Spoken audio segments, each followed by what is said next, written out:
So historically bad Housewives cringe is all this episode really was as we wrap up some season storylines plus a telling Watch What Happens Live appearance from a cast member and more on this 17th and final episode of season 16 of Real Housewives of Orange County. Recap and react. Later we will share some slight changes coming in the recaps and reacts for this season reunion, and as we head into Real Housewives of Beverly Hills season 12 recap and reacts, which start next month. But with that said, let's actually jump right into this recap, and then we will get into all of that later. So first, after a very brief season recap from Bravo, we are still in Aspen the next morning after Gina melted down at dinner over Noella not remembering her friend Tatiana's name. Heather and Shannon are then debriefing last night's antics, if you will, and how after we left them on the show and we saw Gina slam the door all drunk and mad, we actually learned that most of the girls actually stayed up until 4 a.m. when most of the girls had already gone to bed. So now Gina and Emily are getting ready to go back to the mine that they visited last episode to appease the spirits that Gina thinks were the reason she acted up last night, and after also a ghost tour they did, which we didn't get to see on the show. It seems as if Gina is trying to find everything and everyone to blame for her actions except herself, which Emily in her confessional seems to be picking up on that as well. And now Gina and Emily are going to the mine to make peace with these Tommyknockers, as Gina calls them, which I guess is the name of these spirits in Aspen that Gina learned about on the ghost tour, with a whole bunch of items in a basket. But after they left for the mine, before they got there, which we showed here, let me go back, the house staff helping them put this basket together are saying to Shannon after the other two left, we have never heard of this ritual or this thing before, and we've lived in Aspen our entire lives, so good luck to them. But anyways, Gina and Emily are then doing their thing, dropping off chocolate and juice and booze and water and soda and snacks at the entrance of the mine before heading to meet the other girls in town to shop. Now, on their way over, they're kind of working themselves up to see Shannon at the outing, even though they just talked to her, to finally hash things out. They think this is the place to do it. And on the way into the shop, they encounter a statue of a bear for Gina to practice on, since last night Shannon was wearing the bear outfit, what she's going to say to Shannon when she arrives. Now, Gina seems to want Shannon to stop being mean to her, stop telling her she is arrogant, and says it hurts her feelings because she's an adult who is allowed to feel confident. And she said she wants Shannon to be as good of a friend to her as she is being to Noella. We will see in a few moments if that comes out that way or if it turns out as they're planning it to be in the car. But anyways, as Heather and Jen walk in to meet the other girls shopping, Emily and Gina, Heather is telling the story to Jen of the smell of an impending snowstorm that she remembers growing up on the East Coast. And to me, it was one of those moments that Heather is always trying to seem like she knows more than everyone else, or that she's the first to discover something. And when I first thought of this, I immediately thought, okay, if I was standing there, I would be reminding her that we live, if I was Jen, both on the coast by the ocean where there's fog and overcast marine layer a lot of the year. And it's that same thing with the rainstorms, especially here in California, as someone who grew up in that area, of you can smell the rain as it's approaching. So I think she was meaning the same thing, but I guess she thinks no one else has grown up in the East Coast who lives in California. Anyways, let's keep going. But it's one of those things that's annoying me about Heather. But as soon as they walk in, Gina is already unloading her emotions on Heather about Shannon, followed by Shannon entering the room soon after, and Jen saying, "Oh, hi, Shannon," almost as if it was her job to announce to the entire group, okay, Shannon is here. The elephant has walked into the room, and Shannon clearly didn't know what she was walking into before she arrived, because Shannon then approaches Gina asking her how their visit to the mine went, because she just saw them leaving to drop off this stuff. And after Gina says, "No, Shannon, I'm not okay," Shannon seems to be thinking she needs to give ideas to help Gina, get rid of these spirits or sage her with something to get rid of these things to kind of ease her mind. But Gina finally and directly says, "No, I'm not okay because I need to talk to you." And this is all the signs I need that Shannon had no idea what she was walking into. So Gina and Shannon don't want to have everyone else around while they're talking. So Gina goes into then on the side why she acted the way she did last night, which we were wondering last episode. And Emily kind of pointed this out, like, what is really going on with Gina? And Gina finally says the way she acted was not indicative of who she is, and she thinks her anger and lash outs at others are sourced in her unaddressed feelings towards Shannon, whether that's calling her arrogant or Shannon saying Gina, or Shannon responds basically by saying Gina getting over many obstacles in her life that she's been there for and launching her own business is all great, but she thinks some comments from Gina have been mean-spirited and have come off arrogant rather than confident or productive. So then they break down the conversations they've had about Shannon's core friends and it never including Gina. And so that's what Gina really is mad about, is the fact that Shannon doesn't consider Gina one of her close friends, leading to the heat being turned up again, with Shannon saying, I've done things for you I haven't done for anyone else, and I never said I don't have any friends. How dare you, in that Shannon tone and inflection that we've heard from her before. I'm pretty sure she said that. How dare you, with the finger at many people over the years. I'm trying to think, probably Tamra or Vicky or Kelly or even probably Emily, whoever, I don't know, last season. But anyways, Shannon then lists examples of how pre-Travis she invited Gina out to hang out with her friends too, basically saying, how dare you say I don't have any friends, because you know for sure that I have invited you out to with my friends. Now we're going to see a little bit later that maybe those were different friends than Shannon's current group, which they touch on here, as far as Shannon seems to have a revolving door of close friends, which to me is not abnormal. I don't know very many people who have kept the same exact friend group from the beginning to the end of their life. Some people stay longer than others. Some people stay forever, or you meet some people later and they stay longer. Who knows? But I think this is just a mismatch or a misunderstanding of one of them valuing quality friendships and the other valuing quantity. And they're kind of seeing past each other on that and are placing value on different things. That's what it looks like here. But as this is all going on and they're arguing about, is it a core 4 friend or a core 2 friend, whatever, the other girls are shopping and spending, and in Heather's words, doing that to distract the salespeople and basically pay them off for the arguing going on with Shannon and Gina on the other side of the room, even though we see that the store is closed for them, so they shouldn't have to worry, and they're going to spend a lot of money, so I'm sure they're fine, and I'm sure they got paid to close the store. But anyways, Gina then needs to go grab her phone to prove what she said about Shannon not calling her back in time or responding to her text for checking in and kind of giving her what she's giving in return. And now this involves the entire group because they had to walk over to get their phones. And Gina tries to show this proof of whatever she's trying to prove, but Shannon doesn't seem to think it proves much. But now everyone's involved, and Emily is now trying to mediate and calm the high emotions down by explaining how Gina thinks Shannon is investing more in Noella during her hard time than in Gina during her hard times before. Shannon then explains she was still going through her own divorce when Gina was doing so herself, and Shannon was just trying to survive too at that time. And she said it also isn't easy, and it's very triggering for her even to be helping Noella through her stuff this time, because she kind of goes back to reliving these moments. But this leads to Gina then saying she thinks Shannon maybe doesn't even want to be friends with her, after Shannon says basically the same thing, like, I don't know if you really want to be friends with me.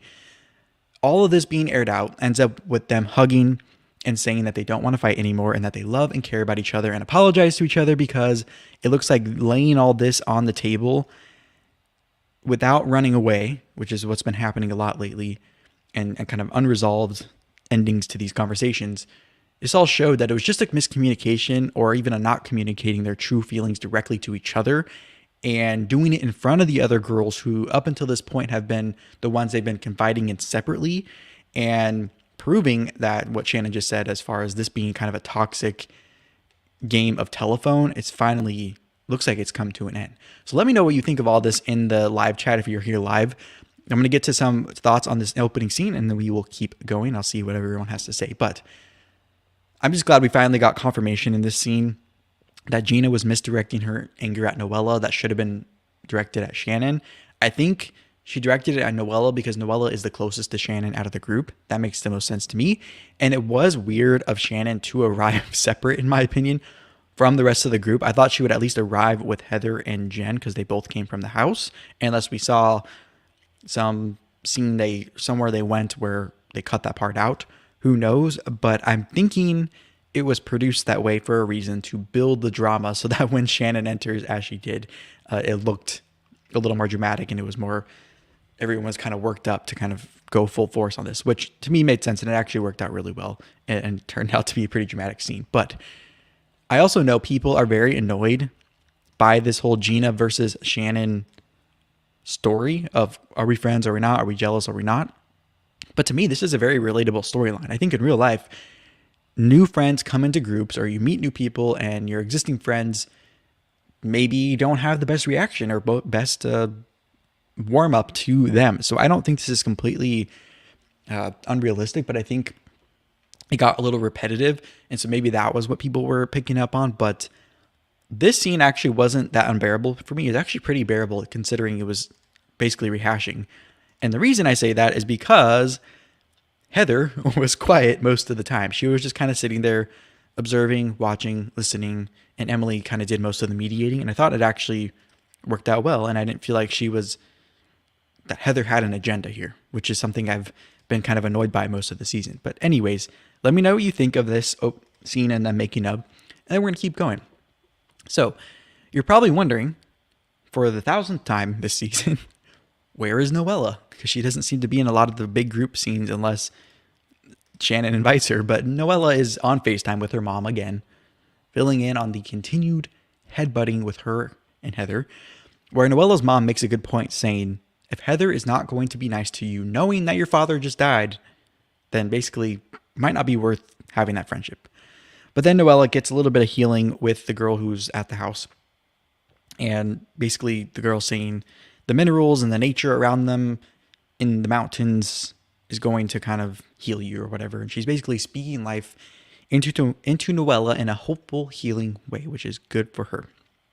But back at the house, the rest of the girls come back, and what we learn is that on the car ride back from shopping, Shannon got stung by a bee, of course, where Noella and Heather are, of all people, them two, are now helping Shannon get the stinger out of her finger, which means, I think, that there's some magic in the air, some healing actually did happen, and they're all getting along somehow, which is like, what in the world is happening here? But this is followed by Shannon helping Noella take her wedding rings off, finally, which leads us to flashbacks of when Tamra was doing the same with Shannon during her divorce, or right after that, when she was taking her wedding rings off. And remember, it was that funny scene of them needing soap and water to really get it off her hand because Shannon was going through a phase of being a little bit more puffy, I should say, than normal. But Shannon then ends with a hopeful message to Noella, saying in a few years, you will look back on this knowing it was for the better. And this is more closure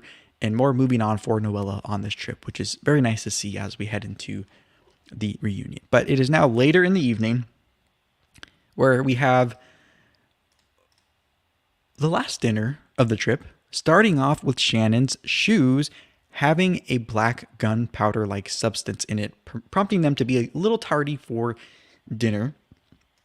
They never really specified if these were shoes that she bought that day or whatnot, but luckily they didn't say the brand of the shoe because I'm sure they would not be happy to see that. But then again, do some quality control, quality assurance, QA, QC on your products before you send them to the store. Or make sure the store doesn't add the stuff, whatever. Anyways, but upon arrival to dinner, Noella is seated across from Heather, where Heather's like, how did this happen? But now Heather hears Noella explaining to the sommelier at the table how her divorce settlement didn't mention the expensive wine they have in their house. So basically Noella says she orders Taco Bell and has the $100 or whatever glass of wine with it, which I thought was interesting and funny. But Heather is now on the other side of the table whispering about this thing going on between between Noella and the sommelier to Emily, and they both think it's weird. I don't think that was very necessary. Clearly, Noella was just flirting and trying to make small talk with the guy who has to do with the wine, and maybe she thought it was funny. I don't know.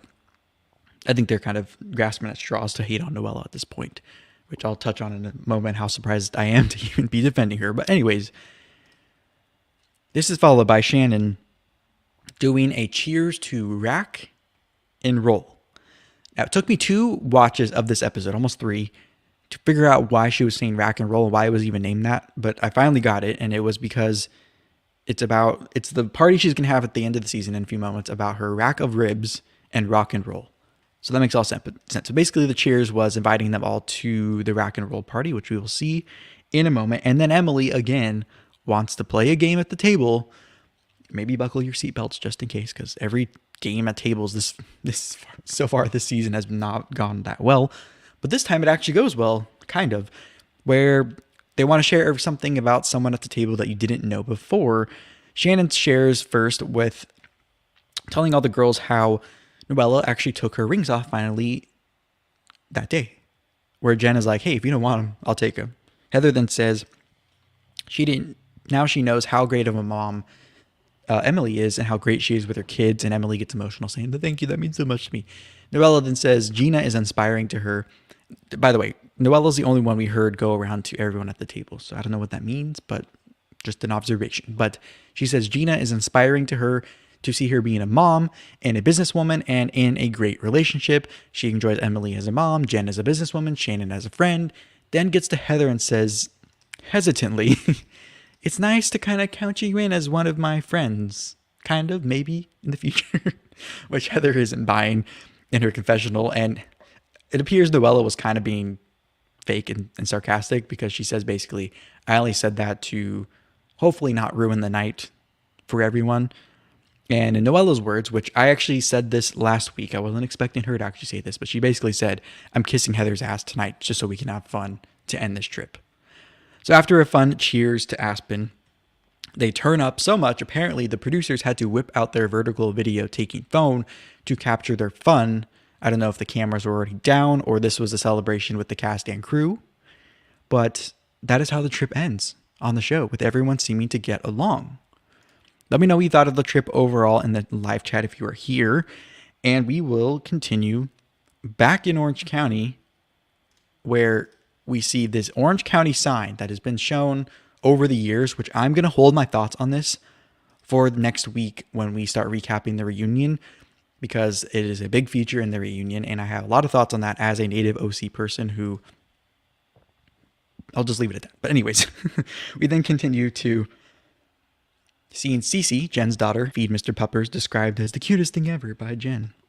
And Noella is planning her next place of residence, and Shannon is at lunch with her father, who we saw earlier this season, sharing some last-minute planning stresses between her and John for the party in a few days.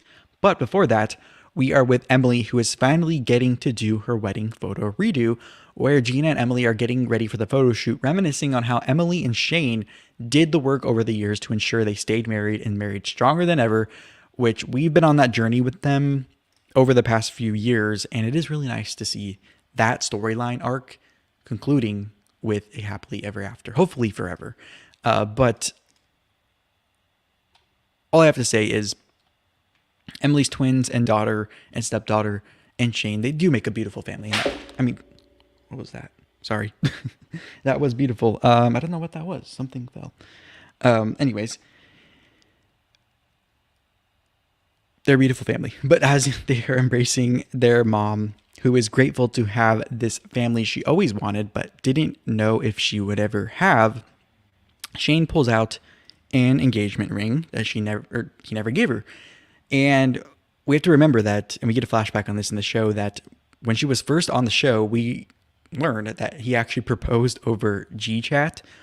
And so that was the big topic of conversation when she first came on the show. But then one of her sons pulls out a wedding band, followed by her other son pulling out an anniversary ring, which he never gave her. Of course, Shane has now set the bar for really high to now have Emily saying in her confessional, I mean, now she's expecting a new ring every 2 years or whatever. and is joking how she's going to be like falling over from the weight of all these rings. But of course, she's joking since she's lasted this long without that many rings. So anyways, I thought that was a really good, nice scene. And I'll touch on why I think this type of scene where it's just one storyline with one of the cast members is good later on when I touch on my full season kind of overall thoughts. But now to the final scene. Oh, that was my phone that fell. Okay, there we go. Now to the final scene of the party, or of the season, is the final party. And I'm going to try to get through this scene without dying from cringe. And I'm just going to give a warning. Whether you've already watched the episode, you're going to, or you're just going to have to listen to the recap.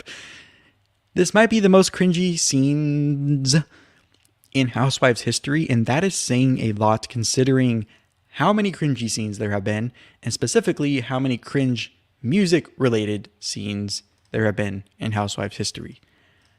But you may be surprised. I might come around at the end, so let me know. Or just stay tuned. Let me express my thoughts. So we start with Shannon here with her quote-unquote core friends helping her prep for the party.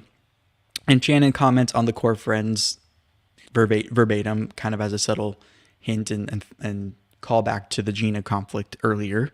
Noella is then getting ready with a fake guitar as part of like her prop for her costume, but is bizarrely asking how to light it on fire. And she asks Siri how to do that. Not sure why she would say that other than for attention.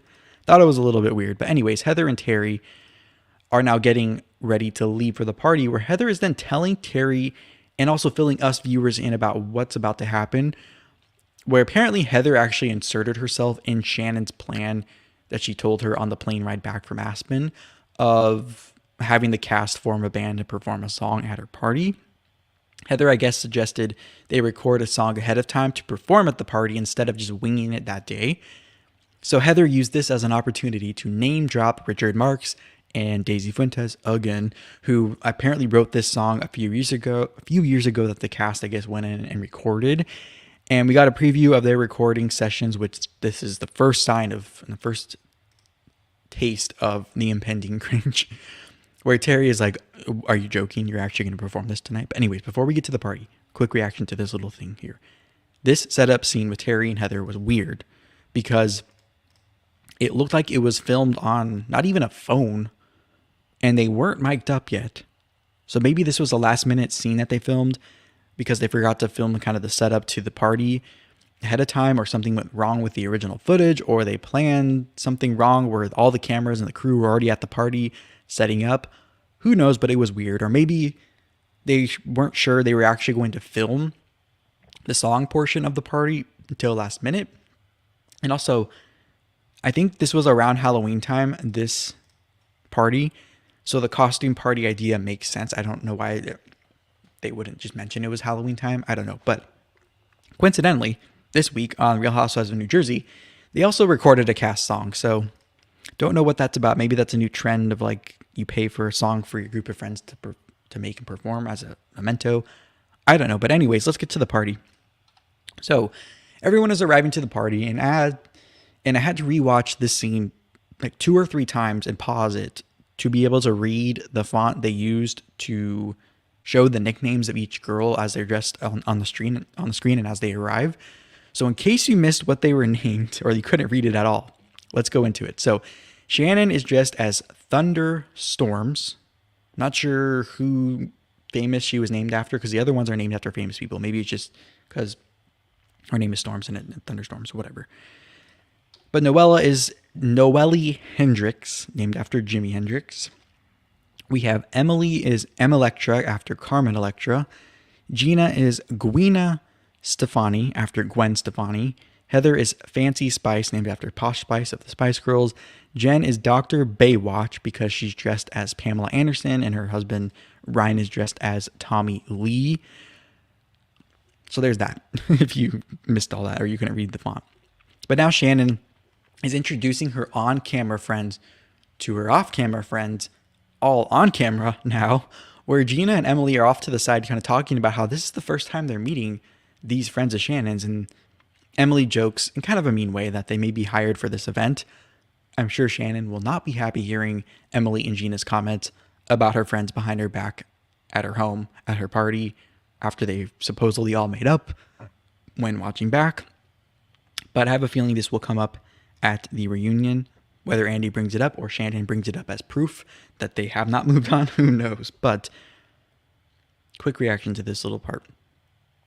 This part confirmed to me my suspicions this season, but mostly in the last few weeks, that the reality of reality TV a lot of times is that new cast comes in and it takes time for them to genuinely connect. As much as producers and casting wants them to click right off the bat and be genuine or bring in existing friends, unfortunately, sometimes that comes at the cost of other friendships. And last week, Gina freaking out over Noella not remembering Tatiana's name, to me, proves this. And Shannon also not really knowing who Tatiana is either also proved this, on top of what Heather is about to say in a few moments regarding her connection with Shannon, or reconnection with Shannon on the show. So we'll get into that in a moment. But after Shannon humble brags about her perfectly cooked ribs, and they all sit down for dinner, we get everyone starting to share their last thoughts of the season, starting with Jen, thanking everyone for being there for her during the rough few months of her marriage. Even though, before saying this at the table in front of everyone, she basically prepares Ryan for her to say something he won't like, and she says, I'm going to say it anyway. And this was more of kind of like a, hey, I need to get some camera time in and wrap up my storyline so I can be asked back or be asked to the reunion or whatever.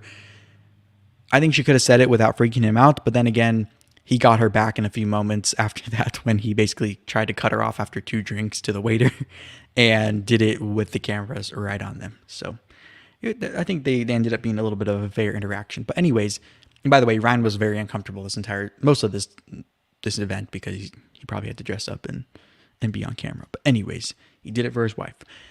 So now as Shannon is sharing her final thoughts, we get the 16th edition of a season end music from Real Housewives of Orange County with that now timeless end of season bittersweet music as she shares how happy she is just to be happy.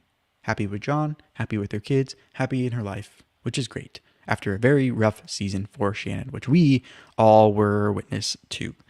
Heather then shares how happy she is to have reconnected with Shannon after a few years break, alluding, this goes back to what I just said about how clearly there's some friendships that are just on camera friendships because they didn't remain friends after she was off the show. Noella then says after a year of a lot of change, and as much as she loves love, she doesn't need to be focusing on sex or relationships, but should give that love to herself. And I'm laughing because in a few minutes, I'm going to touch on why that is one of the most hilarious things she said all season, but we'll get to that in a moment. But Gina and Emily didn't get to say final thoughts like the others did. So I don't know if that's an indication on if they will be back next season or not.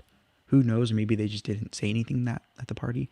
But anyways, finally, after a cast shot and cheers to the season, their quote-unquote musical group, OC Realz, performs the song called Whatever I Want, written by Richard Marx and Daisy Fuentes, who we saw earlier in the season, and it's through Storms Records. And gosh, I hope that was a joke name created just for this, and it's not Shannon trying to be a music producer. Please tell me that's the truth. But it was cringe. This was the cringiest moment of the season, I think, maybe in Housewives history. Just gonna say it. Heather was the best of them all singing wise, but that isn't much of a surprise within this group because even Heather said to Shannon, apparently, like, what are we thinking doing this? None of us are musically inclined except for me, basically. And Emily was the worst, but earlier in this episode, she said she can't sing, so at least she's self-aware. Sorry, Emily, I agree with you. But of course, Heather had to thank in front of the cameras and the entire group of friends and new friends there that Richard Marx and Daisy Fuentes did it, name dropping again. And she was really the only one taking it really serious. So now I understand what people were saying when they said Heather takes this job or this gig seriously and like she's on the set of a sitcom and is like acting and producing herself. Kind of some merits to that. But let's unpack this last scene. So first, I feel duped by Heather saying this season would end like never before in interviews all around during the season because I didn't think it would be this underwhelming and cringy. Just gonna say it. My initial thought was, wow, I guess money can buy you anything, including tainting the legacy of an iconic musician. not only from this scene, but also the sing along of one of his biggest hits earlier this season at the wrap party for the 7-year stitch, which I talked about during that episode recap. But I guess even the most respected artists in the world can be bought off. I wonder what Richard and Daisy were thinking with this. What was in it for them? Unless they got paid a crap ton of money and they need it. But now, although the scene was cringe, I will say I have had the chorus stuck in my head for the past, I guess, week now of the I do whatever I want, whenever I want, with no explanation. I go, you know what I mean? And it's I want you. You know that part? Okay, whatever. I'm not going to sing. Maybe you think I sound good, but there's a reason I'm able to criticize Heather's, because I'm not trying to be a producer of music. I am a consumer of music, but I can hold a tune if I really need to. Anyways, I'll get to more on my thoughts on her voice when we're talking about her appearance on Watch What Happens Live. But I will say it was also cool to see them coming together after a pretty rough season for all of them. So it was nice. Maybe that's what Heather meant by different than any other season, is all of them doing a project together. Who knows? But overall, I think the season started out really good. And once it hit its stride a few weeks ago, which I touched on in that recap, it sort of fizzled out at the end here and a little bit. And it does, though, leave me wanting more after that jam-packed beginning of the season with a lot of overlapping storylines and a real-life drama. So that's one thing. But I was mostly shocked of how I've come around to liking Noella more than I thought I would, because not only do I feel bad for what she's going through, but also I respect her for standing up to Heather when basically no one else would besides Shannon. And the problem is Noella saying at the end of this season during her kind of final thoughts that she isn't focusing on sex or relationships might be the most unself-aware thing she has said all season. But maybe this proves that her always talking about sex was just for show and was a deflection or a way to kind of change the conversation away from the things that she didn't really want to talk about that were really going on. So it doesn't make me dislike her anymore, but it was just funny. And actually, it might be making me like her even more. Anyways, some of my last thoughts on the season before sharing more about the reunion and Heather's appearing on Watch What Happens Live was, I think this season was a good mix of new age housewife drama plus also giving me some nostalgia to the earlier days of the series where it wasn't really a full cast produced show. It was more of every cast member had their own individual storylines they would follow, and they would sometimes get together or it would morph into that over the season. But even the annoying parts with mostly like Heather and Noella and tryhards that are Gina and Emily and whiny Shannon and just their Jen, they were all good because I think it showed each cast member as a well-rounded person, which was something I really like. And now to Heather on Watch What Happens Live. First, Heather was asked to kind of name nice things about Noella, and she said, well, she puts her looks together really nicely, and her style is very avant-garde, which guest Garcelle was like, is that really a compliment? And Heather goes, I think it is. Then she said Noella talking about the sex dungeon and her sex life must mean that it's probably not that great because she has to talk about it a lot. And also, Heather couldn't really be specific in naming anything she thinks or any parts of being a mother that Noella has that are good. Heather then also tried to play off her involvement with Jen and Ryan's relationship when Andy asked her what she thought of the tension between the couple at the last dinner. I think because she knows the backlash she got for being involved and potentially that ruining the show she has with Terry, but also as a subtle way to say, hey, I didn't see anything wrong. They're fixed. Kind of giving herself more credibility in the relationship mending area to kind of help their show, her and Terry's show, about doing that. So lastly, in the viewer poll on Watch What Happens Live, Heather won best voice of the Housewives out of them all in this cast. And it just reminded me, Heather probably set this whole thing up to show off her singing on the show while also checking the box of being able to name drop a few people. A few people I know who watched the show thought the same thing. And if you go to comment sections throughout the Bravo world and bloggers or YouTubers or podcasters, whatever, you can see it's become a pretty widely known or widely accepted sentiment after beginning of the season where people were happy to see her back. So Heather wasn't surprised she won that poll, and in my opinion, her voice is good, but it's not anything special. Just saying. So now to wrap up the season as promised, tonight starts the 2-part reunion, actually in a few minutes, followed by a week of secrets revealed special before the season 12 premiere of Real Housewives of Beverly Hills. And at the moment, it's kind of up in the air if I'm going to recap the secrets revealed of OC or do a pre-Beverly Hills season premiere video about like the trailer or whatever. We'll see if that happens, so stay tuned. If anything gets scheduled, you'll see it on the channel or in your feed. But if it happens, they will follow a slightly different format than what we've been doing up until this point, being that, and then starting with next week with Orange County Reunion Part 1, I will be switching to a more edited version of the recaps and reacts, which will fit into a YouTube premiere rather than a live stream. And you'll still get a live chat, and I'll still be able to talk with you in the live chat, but it just won't be live, like a live stream one take video. It allows me to pre-record and also really get in good quality product and have different frames I can use and some up close, some away, and kind of a better format for reviewers like you. And also I can enjoy engaging with you in the live chat. And right now it'll likely be scheduled for either a Friday or the following Monday after the episode premiere. So the episodes will be on Wednesdays. I'll have Thursday to film and edit and whatnot. It'll premiere either on Friday or on the Monday, depending on my end of weekend schedule. So we can still live chat together while we're watching. But if you've been watching this entire season with me, thank you so much for being along for the ride. And before you leave, I'm going to say next week I'll touch on some things regarding the ratings for this episode, which were not great, and some other people's reactions and after show things about the last after show. I'll save that for next week. But before you leave, make sure on YouTube, make sure to tap or click the screen for more related content and more Orange County if you missed anything, or if you want to watch the short videos that I made on this, clips. And make sure to head to the description for all sorts of videos, or tap or click around the channel for more related content. And with that said, I will talk to you in the next one. Bye-bye.